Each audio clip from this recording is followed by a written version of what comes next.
마라톤처럼 길기도 하지만 제 생각에 인생은 계단 같다 이런 생각이 듭니다. 그러니까 쭉 변함이 없다가 한순간에 푹 이렇게 성장하게 되고 또 쭉 변함이 없다가 또 한순간에 성장하게 된 계단 같은 길이 인생길이다 하는 생각이 들어요. 그렇게 한 번에 이렇게 성장할 수 있게 된 한 계단을 오르게 되는 그런 것들을 변곡점 이렇게 말합니다. 예를 들어서 어렸을 때는 친구를 알게 된다. 이게 변곡점이겠죠. 또 저 나이가 들어서는 군대를 갔다 오거나 또 대학에 가서 더 큰 세상에 나가게 되면 내가 살던 곳이 우물이었구나 이런 생각을 좀 하게 되는 것도 변곡점이겠죠. 결혼을 해서 자녀를 낳게 되면은 부모가 어떤 존재인지를 깨닫게 되는 것도 인생의 변곡점이라고 할 겁니다.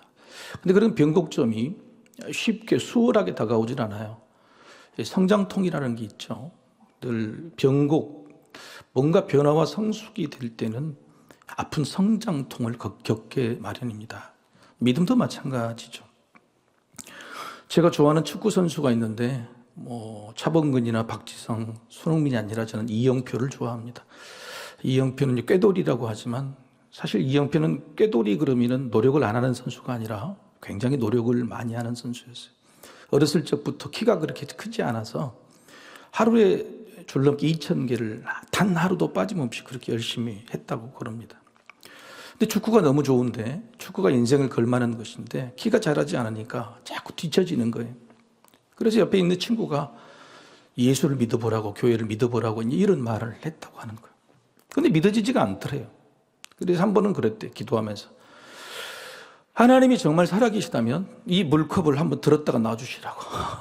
그랬더니 이게 되겠습니까? 안 되는 거죠. 아니면 나에게 잠깐만 나타나셔서 말씀하시고 사라지면 내가 예수를 믿겠다고 했는데 그렇지 않았다고 하는 거예요. 그런데 다행히 이영표는 이렇게 눈에 보이는 기적이 없더라도 포기하지 않고 이렇게 다음에 기도 제목을 바꿨대요. 몇 달쯤 지나갔다가 너무 간절해서 살아계시면 내 마음을 바꿔달라고. 컵을 들을 수도 없고 나에게 나타날 수 없다면 그러면 내가 믿을 수 있도록 내 마음을 바꾸어 달라고. 간절함이 그렇게 기도를 바꾸게 된 거죠. 내 마음을 바꾸어 달라고 하는 그 말을 하나님께 들어주셨다고. 한 달쯤 됐더니 정말로 내 마음이 바꿔지고 믿어지게 된 다음부터는 내가 믿음을 갖게 됐다고 하는 것이죠. 그렇게 열심히 믿음 생활하다가 대학생이 돼서 건국대학교와 하는 굉장히 좋은 대학교를 들어갔습니다. 건국대학교 축구부에서 얼마나 노력했는지 이 키가 작은 사람이 주장이 됐어요. 여러분, 건국대학교가 축구를 잘합니다. 그래서 우리나라는 대표팀이 두 종류가 있죠. 하나는 월드컵 대표팀이 있고 또 하나는 나와야 되는데 축구에 관심이 없으신가? 올림픽 대표팀이 있습니다. 월드컵 대표는 아주 그냥 큰 국대고요. 올림픽 대표는 20살 전후로 이제 뽑는 사람인데 이 건국대학교에서 올림픽 대표팀이 무려 5명이 나왔대요. 이영표 동기가 4명이나 되고 후배가 1명이 되는데 막상 주장인 자기 자신은 뽑히지 못한 거예요. 여러분, 살다 보면요 제일 힘든 게 성장통이 뭐냐면 비교하고 경쟁할 때 그렇습니다. 내가 건국대학교 주장인데 내 동기들 4명이나 되고 작게 한 명, 2명 되면 상관없는데 5명이나 축구팀에서, 여러분 축구는 몇 명이 하죠? 11명이 하는데 만약에 그중에 절반이 됐다고 생각해 보세요. 얼마나 충격이겠어요. 자기 주장인데. 하나님은 원망했대요. 내가 예수를 믿는 것이 겨우 이 정도인가?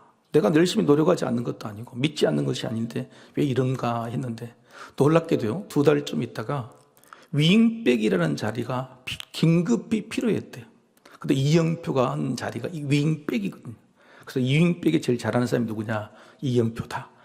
그래가지고 그렇게 원망했던데 2달 만에 다시 올림픽 국가대표로 발탁했대요. 그 사실을 알고 얼마나 하나님께 죄송하지만은 내가 앞으로는 하나님을 의심하지 않겠다. 이렇게 믿음, 성장통을 통해서 자기 믿음이 성장했다고 하는 것을 고백하는 그 내용이 참 좋더라는 겁니다. 여러분, 성장통이라는 것을 한번 찾아봤더니 모릅니다만은 사람이 키가 클 때에 뼈가 자라잖아요. 뼈가 자라는데 옆에 있는 근육이나 인대가 그 뼈의 성장 속도에 맞추지 못할 때, 근막이나 이런 것들, 그럴 때에 통증이 이런 것이 성장통이라고 그러는 거예요. 성장통은 뭐냐면 그냥 자라면서 아픈 게 아니에요. 성장통은 자라기는 자라되 부조화, 뭔가 일치가 되지 않을 때 하는 것은 성장통인 거예요. 내가 어렸을 때 집에 대한 꿈이 있고 있는데 집이 만약에 가난하다. 그러면 거기에 대한 얼마나 우리가 어렸을 때 부모에 대한 원망과 불평에 대한 성장통이 있겠어요. 학교에서 내가 뭔가를 잘하고 싶은데 친구들과 늘 비교하고 경쟁할 때에 그럴 때도 성장통이 있는 거죠. 그렇지 않겠어요? 세상에 나가서 성공하고 열심히 노력했는데 뭔가 안 될 때 나의 소망과 나의 꿈들이 이런 성장통이 있는 겁니다. 자녀들을 봤을 때요, 육신은 막 뻘쩡뻘쩡 꺼가지고 부모들 따라잡는데요, 영적으로 성장하지 못할 때 그게 성장, 불협화음이에요. 여러분, 그게 바로 다 사춘기인 거예요. 사춘기의 육체적인 성장은 굉장히 크고 어른이 다 돼버리는데 영적이고 정신적인 성장이 안 됐을 때, 그럴 때 사춘기가 오는 거거든요. 결국은 성장에 대한 통증이나 아픔은 어디서 오냐면은 같이 자라지 못할 때, 함께 자라지 못할 때, 이럴 때 성장통이 있는 거예요. 집에서도 성장통이 있겠죠. 남편과 아내가 신앙이 같이 자라야 되는데 신앙이 같이 자라자면 계속 성장통이 있는 거예요. 그런데 남편과 아내가 서로 경쟁하듯이 신앙이 자라간다 그러면 얼마나 재밌겠어요. 그런데 그렇지 못할 때 이 성장통이라는 게 있다고 하는 것입니다. 교회도 마찬가지가 아니겠어요? 교회도 누군가는 열심히 끌어가고 희생하는데 어떤 사람들은 가지 않으려고 자꾸 뒷다리만 잡으려고 그래요. 우리 교회가 뭔가 하나님이 원하시는 방향으로 이렇게 가자 그러는데 그건 아니다고 한다 그러면 그 교회도 뭔가 성장을 위한 성장통을 겪을 수밖에 없다고 하는 겁니다. 오늘 본문에 나타나는 고린도 교회가 바로 그렇습니다. 고린도 교회는요, 모든 것이 다 준비된 교회였어요. 굉장히 부자 교회였습니다. 저도 고린도를 직접 가봤거든요. 그리스의 수도가 어디죠? 제가 너무 어려운 질문을 드렸나요? 예, 그리스도의 수도는 아테네죠. 이 성경에 보면 아덴이라고 하는 명칭이 아테네. 그 아덴에서 조금만 옆으로 가면 고린도라고 하는 해안 도시, 해안가에 있는 굉장히 무역으로 번창한 도시다. 지금 예를 들어서 서울이 아텐 그러면 인천 정도가 이 고린도인 거죠. 굉장히 돈이 많은 부자 이 도시입니다. 그곳에 교회를 사도 바울이 세웠는데요. 사도 바울이 수없이 많은 교회를 세웠지만요, 무려 고린도 교회는 몇 년 동안을 머물렀냐면 1년 반을 머물렀어요. 많이 봐야 6개월, 3개월을 머물러서 교회를 개척하고 또 다른 교회로 옮겼던 사도 바울이 유독 이 고린도 교회에 1년 반을 머물면서 최선을 다했던 거예요. 애정이 다른 교회보다 몇 배 정도 많았다는 거죠. 자, 여러분 보십시오. 부유하다, 사람이 많다, 그리고 좋은 스승, 좋은 목회자가 있다 그러면 여러분 교회가 부흥할 모든 것들이 다 갖춰진 거잖아요. 그러니까 여기서는 학력도 높습니다. 학력 높은 지식은 많은 사람들이 굉장히 많이 들어왔다는 거예요. 심지어는요, 놀랍게도 이 고린도 교회는요, 하나님이 주신 은사가 많았어요. 오늘 본문에도 보면 방언, 애언, 신유 이런 은사들이 막 엄청나게 일어났다고 하는 거예요. 여러분, 부자 교회죠. 성도도 많죠. 좋은 스승의 좋은 목회자가 있어서 배웠죠. 그 다음에 지식도 많은 그런 교회, 완벽한 것을 다 갖췄는데 문제가 많았다는 겁니다. 왜 완벽한 이렇게 좋은 교회인데 불구하고 수없이 많은 뭐예요? 고린도 전서와 후서를 보면요, 사도 바울이 상처를 받을 정도로 문제가 많았어요. 말도 듣지도 않고 편지를 보내고 심지어 눈물의 편지라는 것을 얼마나 많이 권면을 하고 아끼고 그러면 안 된다고 이야기했지만 들어먹지 않는 그런 아주 고질적인 문제들이 굉장히 많이 발생했다고 하는 겁니다. 성경에만 그냥 보는 것도 10가지 이상이 되는 거예요. 고린도 전서에만. 근데 이 문제가 뭐냐면 3가지 정도를 좀 볼 수가 있어요. 첫 번째는 뭐냐면 경쟁과 분열입니다.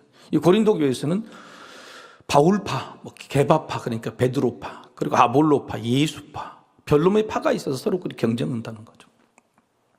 여러분, 사람이 성장하면서요, 가장 큰 성장통, 첫 번째 맞는 성장통이 이 비교와 경쟁이에요. 어렸을 때 우리가 유치원을 보냈을 때부터 얘들이 울고 들어와. 그러면 대부분 뭐 때문에 그래? 얘들이 울고 들어오고 학교 갔다가 성질 내고 들어오고 그러면 대부분 친구들과 싸웠거나 선생님한테 꾸중을 들었거나 전부 이게 뭐냐면 비교와 경쟁, 남의 것을 보기 시작하면서 경쟁받고 상처받고 이런 것들이.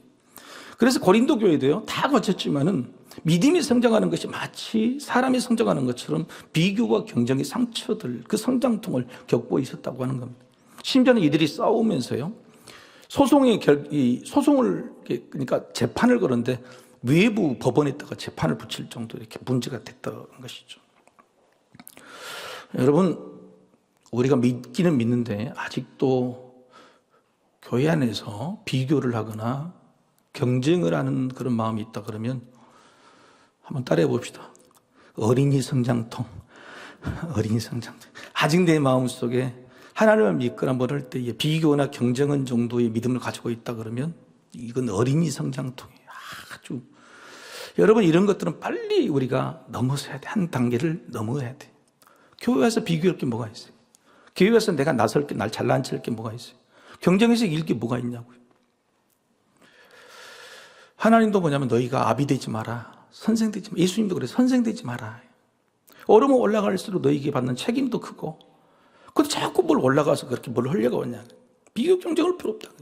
주어진 하나님의 내 은혜를 받고 그 일에 최선을 다하면 그게 가장 큰 복이라고 하는 것이죠. 여러분 자리하고 제 자리하고 한번 바꿔볼까요? 네.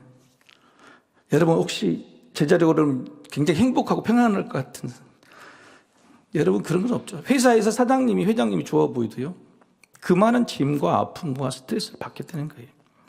여러분 자꾸 비교 경쟁에서 뭔가를 올라서려고 하지 마세요. 이 고린도 교회는 그랬던 거예요. 자기가 잘났다, 자기가 옳다고 하는 거죠.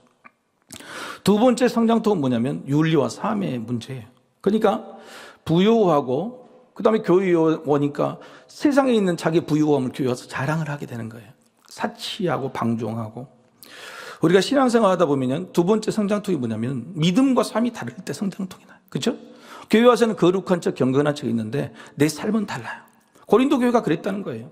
세상에서는 돈을 엄청 많이 벌려면 속이기도 하고 싸우기도 하고 경쟁이 돼야 되는데 교회만 오면 하지 말라고 그러니까 이게 뭔가 믿음과 삶이 어긋나기 시작하는 거예요.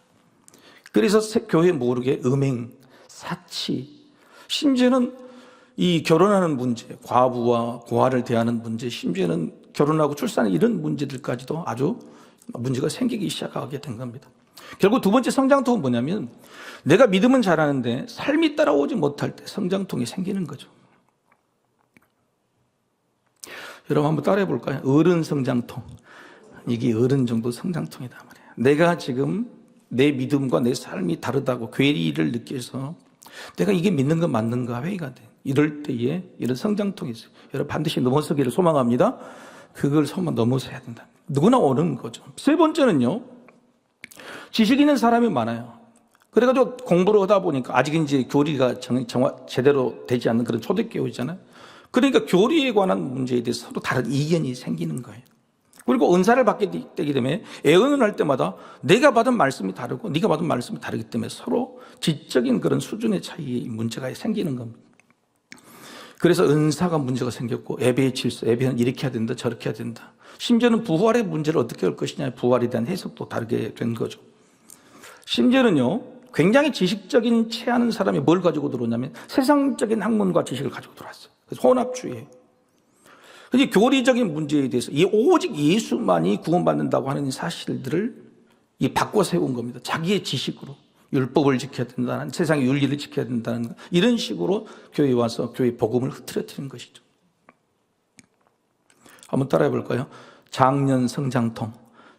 이게 이제 어른이 돼요. 교회에 와서 중직자가 되고 누구를 가르칠 정도 되게 되면은 이게 딱 나오게 되는 겁니다. 내가 해석하는 교리는 다르다. 내가 말하는 교리는 다르다고 이야기하는 것이죠. 이게 이제 성장통이 고린도 교회에서는 어린이와 이 중년, 그러니까 어른 성장, 그리고 장년의 모든 성장통이 한 번에 지금 막 드러나고 있는 상황이라고 하는 겁니다. 결국은 이런 성장통의 근본적인 문제는 뭐냐면은 사도 바울은 이렇게 진단합니다. 개인주의다. 이렇게 개인주의다. 그러니까 내가 스스로가 잘났고 내가 옳다고 오길 때 그 모든 것들이 바로 이렇게 성장통을 겪게 된다고 하는 것이죠. 개인주의가 문제다고 이야기를 하는 겁니다.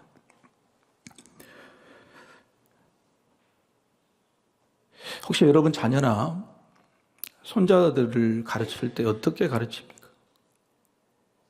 성장통이라고 말하는 것은 그걸 겪고 넘어서고 해결해야 된다는 뜻이죠. 그렇죠? 비교, 경쟁, 생각과 자기 삶이 다른 모습, 그리고 내 안에 지적인 그런 욕망이 뭔가 본질에서 벗어나기 시작할 때 이런 것들에 대한 성장통을 우리는 반드시 겪게 되고 그것들을 해결해야 되는데 문제는 그 해결을 어떤 식으로 해결해야 되냐면은 개인주의를 벗어나는 거죠. 개인주의를 벗어나는 해결로 해야 되는 거예요. 이영표가 믿음이 좋았어요. 그리고 그 믿음을 자기 삶의 목표, 내가 축구 선수가 제대로 되겠다, 훌륭한 선수가 되겠다고 하는 건데 놀랍게도 축구에서 그 진리를 배우게 됐다는 거예요. 축구에서 유명한 감독들은 팀 전체 11명을 이끌고 갈 때 항상 해야 된단 말이죠. 제일 중요한 게 keep the ball이에요. keep the ball. keep, 영어로 keep the ball. 볼을 유지하라. 볼을 뺏기면 안 된다고 하는 것이죠. 근데 여러분, 이 keep the ball이라는 것이 무슨 의미일까요? 감독이. 여러분, 내가 공을 딱 잡으면 절대 뺏기면 안 된다. 그 이야기입니까? 네가 혼자 뺏기지 않고 드리블을 쳐가지고 꼬링을 확 내버려라. 이건 겁니다. 근데 여러분, keep the ball을 영어 그대로 오면 네가 스스로 볼 컨트롤해서 공을 뺏기지 말라는 그런 뜻인데, 감독 차원, 11명의 축구인 차원 keep the ball은 그게 아니에요. 네가 공을 받으면 두세 사람이 너에게 공을 뺏으려고 달려 들어올 건데 공을 뺏기기 전에 남에게 패스하라는 거예요. 우리 편에게 패스하라. 이게 keep the ball이에요. 그래서 keep the ball은 내 혼자 공을 유지하는 게 아니라 우리 팀 전체가 공을 뺏기지 않도록 계속 유지하는 것이 중요하다는 거예요.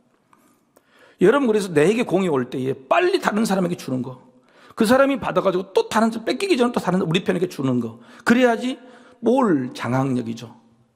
전체 경기를 볼을 keep the ball 해가지고 이길 수 있다고 하는 겁니다.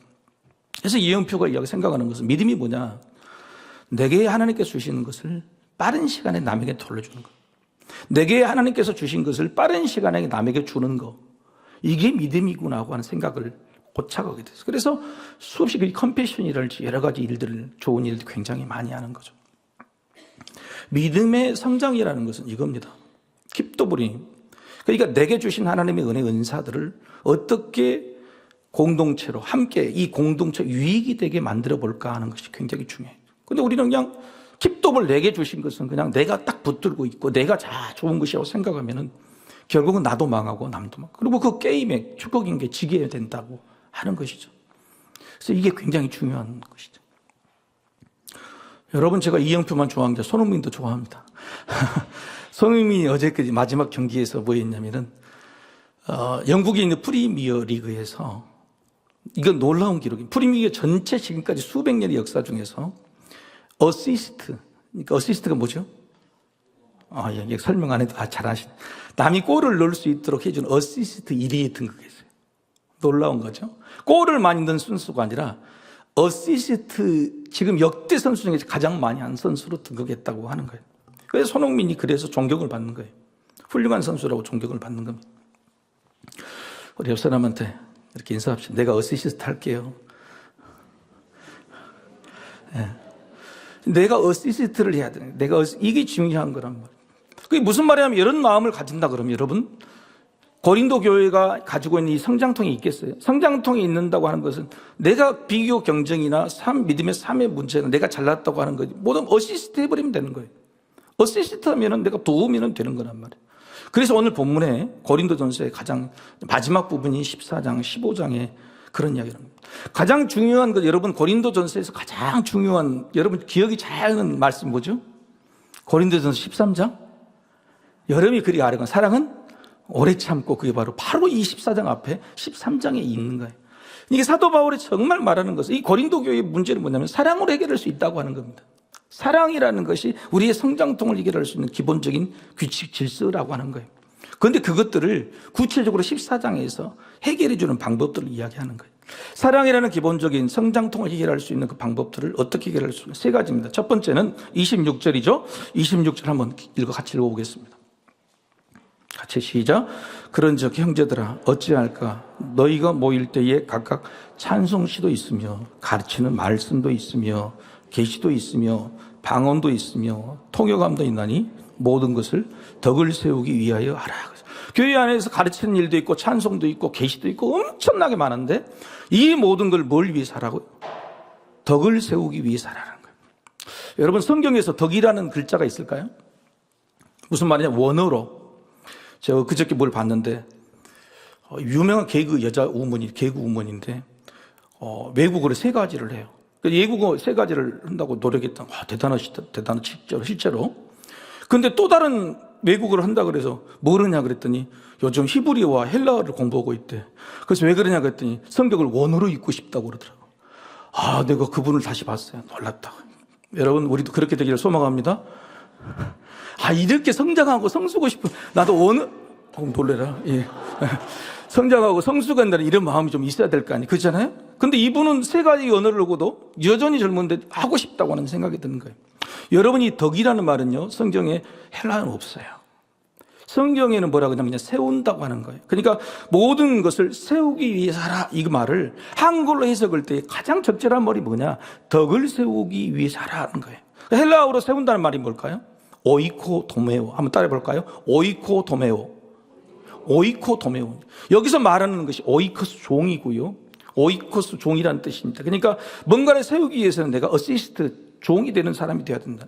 오이코도메오라는 뜻은 집을 짓다고, 집을 짓다. 제 꿈이 뭐냐면 제가 제 집을 한번 지어보는 겁니다. 내가 은퇴할 때에 산속에 조그만 집이라도 한번 지어서 탁 새소리 들리고 물소리 들리는데 그때 제가 한번 지게 한번 초청할 테니까 한번 오세요. 근데 내가 지을까 걱정이 되죠. 그래서 사실 시간만 되면 지금도 혼자 쉬는 시간에 유튜브를 보면서 집을 짓는 방법을 연구를 해요. 근데 문제는 다 할 수 있을 것 같아. 내가 막 목침도 해보고 열심히 집을 짓는 방법을 연구를 하는데요. 일단은 혼자 지을 수 있었으면 좋겠는데 집을 지을 때 혼자 짓지 못한 부분이 있어요. 심지어는 기초공사도 하고 기둥도 세우는 건 다 혼자 할 수 있어요. 방법, 도구가 있는데요. 절대로 혼자 못하는 게 뭘까요? 기초공사를 했죠. 기둥을 꽂았죠. 근데 그 기둥과 기둥을 연결해야 집이 되는 거잖아요. 그죠? 연결을 뭘 연결합니까? 보, 그리고 석가래인데요. 보와 석가래는 사람이 혼자 들 수 없어요. 바닥 기초공사를 하고 기둥을 세우는 것은 혼자 할 수 있는데 보호를 들어서 옆에 기둥을 같이 맞춰야 되거든요.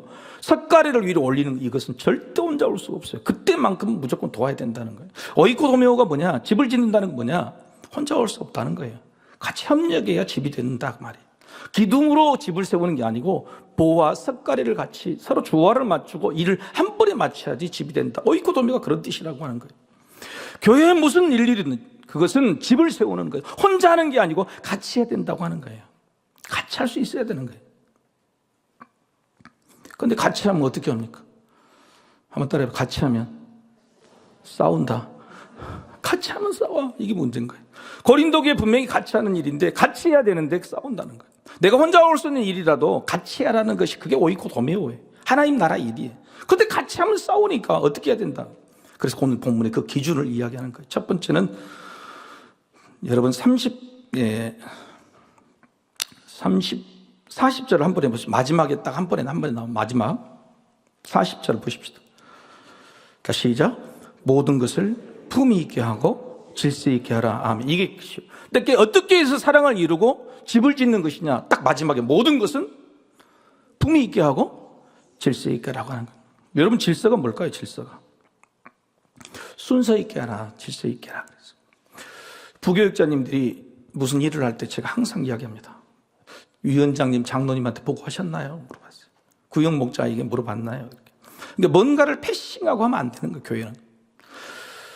지금 광주에서 몇 개 교회가 큰 문제가 일어나가지고 결국 목회자가 사임을 하고 나가는 교회인데 그 교회의 목회자가 대부분 이 실수를 이걸 했어요. 무슨 말이냐면은 교회 재정을 집행할 때 재정위원장이라는 장로님을 패싱해버리고 회계 집사님하고 일을 한 거예요. 근데 그 재정위원장님이 가운데서 원래 회계 집사님 일을 다 하시잖아요. 근데 재정위원장님이 뭐야 이게 이렇게 되는 거예요. 물론 우리 교회 재정위원장은 절대 그럴 분이 아니지만 여러분 이게 이것 때문에 이제 딱 괘씸죄라는 게 걸려가지고 계속 교회가 문제가 생긴 거라고 하는 겁니다. 여러분 이게 굉장히 중요한 거예요. 그래서 교회는 질서 있게 하라고 하는 거예요. 이게 굉장히 중요합니다. 그래서 계속 27절, 28절, 29절, 30, 31절은 뭐냐면 질서 있게 하는 방법이 뭐냐? 애언하거나 방언하거나 이럴 때 어떻게 질서 있게 할 거냐? 이것을 이야기해 주고 있는 거예요. 두 번째는 품위라고 하는 겁니다. 품위는 뭐냐면 애절입니다. 애절이 있게 해야 돼요. 그래서 무슨 일을 할 때, 함께 일을 할 때 싸우지 않고 사랑을 할 수 있는 것은 첫 번째는 체계, 질서, 조직을 잘 지켜야 되는 것이 중요하고 두 번째는 애절이 A가 있어야 된다. A가 있어야 돼.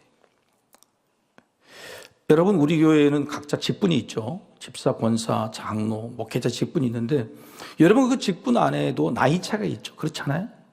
똑같은 권사라도 똑같은 권사가 아니죠. 장로라도 똑같은 장로가 목회자도 마찬가지예요. 그런데 그 직분을 달았다고 똑같이 생각하면 되겠어요?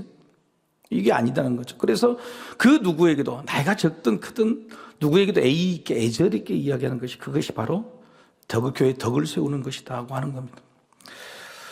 여러분 이게 이제 굉장히 이게 중요한 문제다 하고 하는 겁니다. 우리도 우리 인생에서 특히 믿음이나 삶이나 우리 가정에서 성장을 좀 해야 되지 않겠어요? 근데 그 성장이라는 것이 좀 다른 게 뭐냐면 성장에도 함께 성장하는 것이 성숙이에요. 한번 따라해 보실까요? 성장하되 함께 성장하는 것이 그게 성숙이에요. 그게 성숙이에요. 그러니까 성장과 성숙이 뭐냐면 성장은 나 혼자 키가 자랄 수 있잖아요. 그건 성장이라고 하는데 성숙이라고 말을 안 해요. 성숙은 뭐냐면 남을 배려하고 질서와 A가 있는 거예요. 그래서 성장하는 사람이 아니라 성숙하는 사람이에요. 사도 바울이요 자기 아들 디모데가 에베소 교회 목회자가 되니까 뭐라 그랬냐면 이거 성숙하라는 말을 해요. 이 프로코테라고 하는 헬라어인데요. 프로코테는 헬라어 신약 성경에 딱 3번 쓰는데 3번 다 사도 바울이 썼어요. 이게 사도 바울이 수많은 교회를 생각해 보니까요. 복음은 전하기를 전하는데 성숙이 안 되는 거예요. 그래서 교회마다 분쟁이 있고 분란이 있는 이런 문제. 그래서 사도 바울이 중요하게 생각하는 것은 이 믿음의 진보예요. 이걸 성숙이라고 말하는 표현이거든요. 3번 딱 썼는데 3번 모두 다 이런 경우에 썼어요. 첫 번째는 뭐냐면 내가 빨리 죽어서 천국에 가고 하나님 만나고 싶은데 나는 죽는 게 소원이고 주님께 가는 게 소원인데 만약에 내가 살아 있어야 될 이유가 있다면 바로 성도들의 믿음의 진보 때문이다 이렇게 이야기했어요. 여러분 이게 얼마나 기가 막힌 말이에요. 나는 지금 죽어도 여한이 없고 나는 지금 죽어서 주님을 만나고 싶은데 유일하게 살아있어야 될 이유가 있다 그러면 뭐냐면 바로 성도 여러분의 믿음의 진보, 성장, 성숙 때문에 내가 남아있는 거다. 여러분 이렇게 할 수 있을까요? 우리가 인생에서 살아있어야 될 한 가지 이유를 찾는데 그게 뭐냐면 내 가족의 성숙이다. 내가 섬기는 사람의 성숙이다. 그 사람의 성숙을 위해서 나는 내 생명과 같은 값으로 치겠다고 하는 것이 사도 바울의 고백이에요. 빌립보서에. 이런 고백이 정말 성숙한 사람의 고백이 아닐까 그런 생각이 됩니다. 빌립보 교인들에게도 이렇게 말해. 두 번째 성숙은 뭐냐면 내가 감옥에 갇혔죠. 빌립보는 로마 감옥에 갇힌 사도 바울이 빌립보 교인들에게 보낸 편지예요. 내가 감옥에 갇혀 있고 힘들고 이런 고난도 복음의 진보, 복음의 성숙을 위해서 필요하다면 나는 감수하겠다. 교회와 복음, 내 가족의 성숙에서 내가 가지고 있는 내가 당한 고난은 내가 당연히 내가 감수하겠다는 거죠. 여러분 자녀들이나 또 교회, 여러분이 속한 공동체의 성숙을 위해서 내 고난은 당연하다. 기꺼이 고난을 받겠다. 이게 바로 사도 바울의 마음. 얼마나 성숙된 마음인가. 누군가의 성장과 성숙을 위해서 그 사람의 행복을 위해서 내 고난도 내가 기뻐한다고 말할 수 있는 사람. 이게 진짜 성숙한 사람이라는 거예요. 그 이야기를 자기 아들 디모데에게 부탁하는 거예요. 그리고 네가 모든 사람에게 너의 성숙함을 보이라. 이렇게 이야기를 하고 있습니다. 이제 아들 디모데가 20살밖에 안 됐는데 20살의 디모데에게 네가 목회자로서 성숙함 점점 자라가지 않고 믿음의 성숙함을 보이면 그 일을 못한다고 하는 거예요. 여러분 믿음의 성숙함을 이루어가시기를 소망합니다. 집에서 엄마 아버지가요 사랑의 성숙함이 없으면 안 돼요. 그래서 여러분 제가 모든 하는 설교나 모든 알파 코스나 오메가 코스나 모든 것에 그 기본적인 근간이 제가 말하는 복음의 근간은 사랑의 성숙이에요. 여러분 그렇죠? 제가 아무리 봐도 70, 80대에서 주님이 아무리 오랫동안 신앙생활을 해도 그 사람이 사랑이 성숙하지 않으면 저는 너무너무 마음이 안타깝고 불쌍해 보여요. 사랑이 성숙한 사람, 점점 성숙해져 가는 사람이에요. 자기만 알고 비교 경쟁하고 인정받아야 되고 이런 사람들은 너무너무 불쌍해 보여요. 교회에서 그런 사람 이러면 불안해 죽겠어요. 싸울까 봐. 교회 공동체나 여러분의 가족 공동체 마찬가지면요. 우리에게 정말 필요한 것은 사랑이 성숙하는 거예요. 사랑이 성숙해지는 거예요. 그래야지 그게 자기 자신에도 유익하고 남에게도 좋은 일이고 여러분이 사랑하는 여러분 가정과 가족에게도 굉장히 중요한 일이 된다. 부부간의 사랑도 어떻게 해야 돼요? 성숙해져야 돼요. 한쪽이 성숙해지지만 하면 늘 힘든 거예요. 지금 매주 수요일마다 교회에서 하고 있는 내년에 할 수 있는 앞으로 해야 될 일들 비전에 대해서 이야기합니다. 여러분 우리 교회 비전 두 번째가 뭐죠? 첫 번째는 모든 성도들의 영혼군이고, 두 번째는 행복하고 평안한 신앙생활이잖아요. 행복하고 편안한 신앙생활이 되려면요, 성숙해야 돼요. 성숙이라는 것은 공동체를 생각하는 배려가 있어야 돼요. 교회 와서 왜 상처를 받느냐? 전부 관계 때문에. 저 혹시 제 설교 때문에 상처받아서 교회 안 나오신 분 있나요? 있겠죠. 있지만은 가장 많은 교회를 떠났은 이유는 뭐예요? 성숙되지 않는 신앙, 성도 때문에 받는 관계의 상처예요. 성숙되지 않는 신앙이. 그래서 행복하고 편안한 신앙생활을 하려면 우리가 성장하고 성숙해야 되는 거예요. 이게 굉장히 중요하다고 하는 거예요. 먼저 영적인 좀 성장을 위해서요, 내년에는 그 코스를 3가지를 좀 할 겁니다. 그게 뭐냐면 교리 코스예요. 교리 코스가 뭐냐면 지금 사역자학교를 했잖아요. 한지가 오래됐죠. 근데 사역자학교의 교리 부분과 핵심적인 심화 과정을 다시 책으로 편집을 할 겁니다. 그래서 사역자 코스를 핵심적으로 교리적으로 정말 이 교리 코스를 하게 될 겁니다. 두 번째는 성령 코스예요.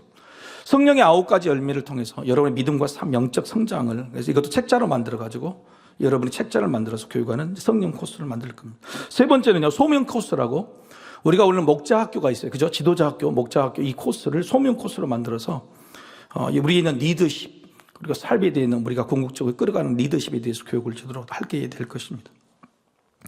그리고 혼자 이렇게 신앙교육을 받는 것도 중요하지만 우리가 옆 사람과 같이 신앙의 성장을 같이 해야 되죠. 그게 중요한 소그룹인데 그게 바로 이제 구역입니다. 구역. 그래서 구역 활동을 잘 하신 분도 있겠지만 잘 못 하신 분들을 안내하기 위해서 내년도 매월 첫 주는 항상 전체 구역 모임, 교구 모임 모이죠. 그걸 제가 인도를 할 거예요. 그러니까 다 인도할 수 없으니까 1월은 3녀, 2월은 3남, 이런 식으로 전체 교구 모임과 구역 모임을 제가 인도를 하게 될 겁니다. 첫째 주는요. 그리고 둘째 주, 셋째 주, 넷째 주, 다섯째 주는요. 한번 따라해 볼까요? 줄인 구역. 줄인 구역.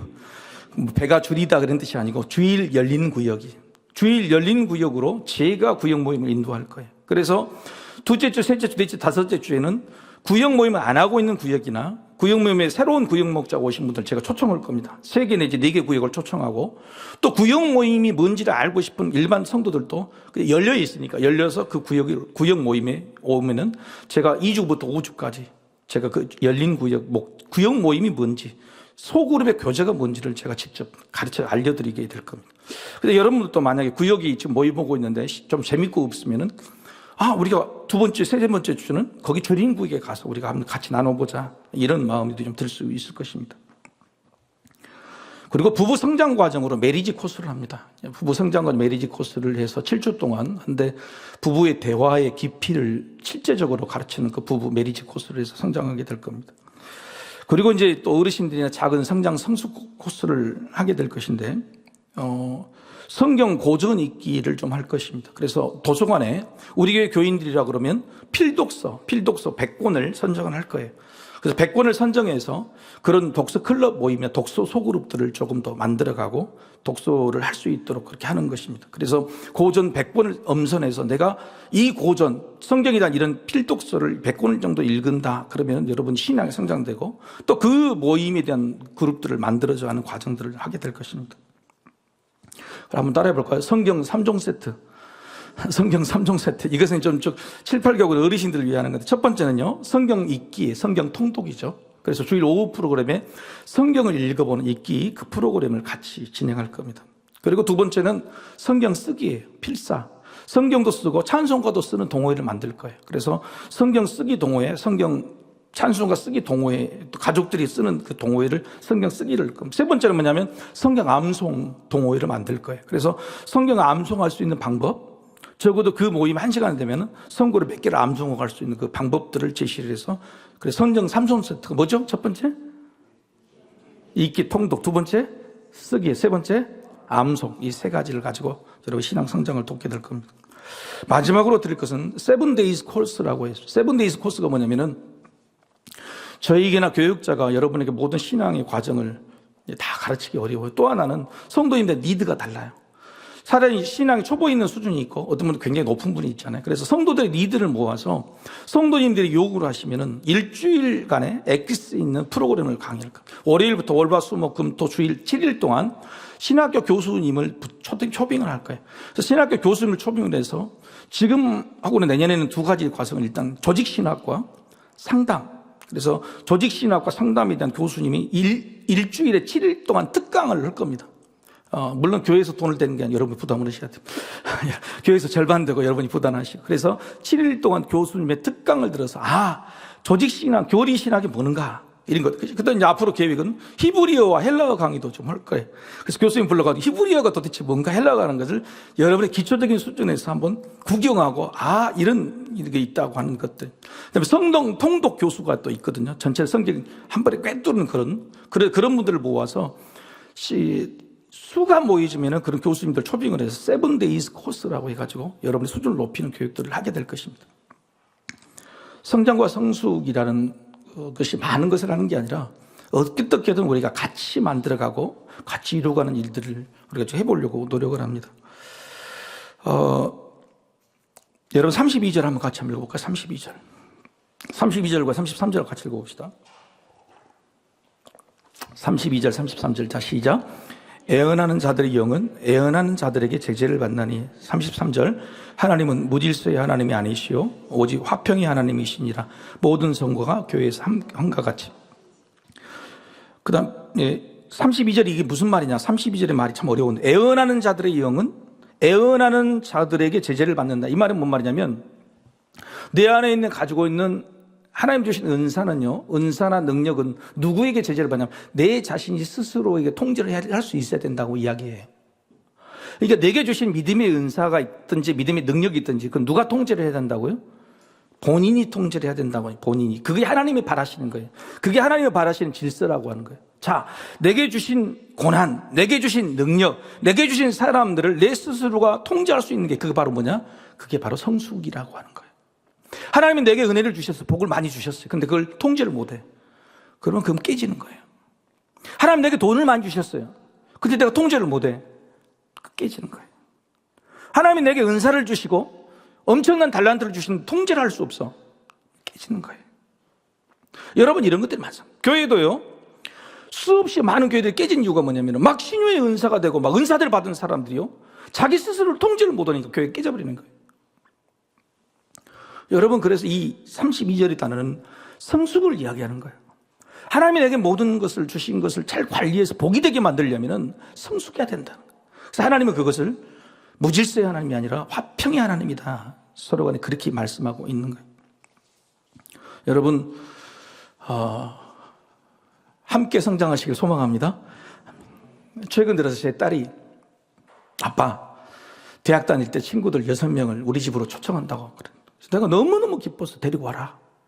네가 6년 동안 친구들 누구라고 이름 불렀는데 내가 그 친구들을 함부로 보게 된다는 것이 얼마나 감사한 일이냐. 그래서 데리고 와서 아빠가 봉고차로 내가 너희들 다 운전해 줄게 그랬더니 아빠 우리 30이 다 됐는데 무슨 봉고차로 운전해 줄. 내 우리들이 알아서 다닌다는. 근데 내 마음은 그런 거예요. 왜 그럴까요? 왜 이런 마음일까요? 여러분요 자식들이 잘 되는 것은요 친구들이 있어야 되는 거예요. 그것도 여러분 고등학교 때 대학교 때 4년 5년 동안 만났던 친구들을 부모가 위해주고 똑같이 자기 자식처럼 대해주고 해준다 그러면 여러분 그 자식의 관계를 얼마나 잘 만들어주는 거예요. 여러분 자녀들요 잘 키우시려면 친구들 데려와라 그래야 돼요. 떡볶이도 해주고 너희 집에서는 예를 들어서 롯데리아 햄버거 줬다면 우리는 버거킹 사준다. 이렇게 해야 돼요. 어떻게든 자녀들의 친구들을 돈독하게 만들어줘야지. 여러분 그게 그 자녀를 키우는 거란 말이에요. 왜요? 자녀는 절대 혼자 살아갈 수 없어요. 성숙해지려면 관계가 같이 만들어져야 되는 거예요. 내 자식만 경쟁해서 일하, 내 자식만 잘 되게 했다 그러면요, 그건 실패하는 거예요. 절대 집을 못 짓는 거예요. 깨져버리는 겁니다. 아무 그에게 많은 것을 주셔서 지식을 주고 능력을 주고 학교 합격을 줘도 그건 깨질 수밖에 없어요. 집을 못 만드는 거예요. 친구들을 잘 대해줘야 돼. 부모가 함께 자라는 것이다. 친구 공동체를 만들어주는 게 너무너무 중요하단 말이에요. 하나님은요, 이게 화평의 하나님이세요. 하나님이 주시고자 하는 건 너무 많은데, 하나님 우리에게 너무너무 주고 싶은 것이 많은데, 줘도 성공을 못해. 줘도 쓰지를 못해. 지 욕심만 가지고 쓰고, 지만 잘 내려고 하는 거고, 교회마저도 그래서 깨진다고 하는. 하나님이 주신 것이 진짜 우리에게 복이 되려면, 이 영표만 킵더 버려야 돼. 내게 주신 것을 네 옆에 사람과 빨리 나누는. 함께 집을 지어가는 이것들이 우리 자신을 성숙하게 만드는, 인생을 성숙하게 만드는 지름길임을 하시고 그렇게 사시기를 축복합니다. 같이 기도합시다.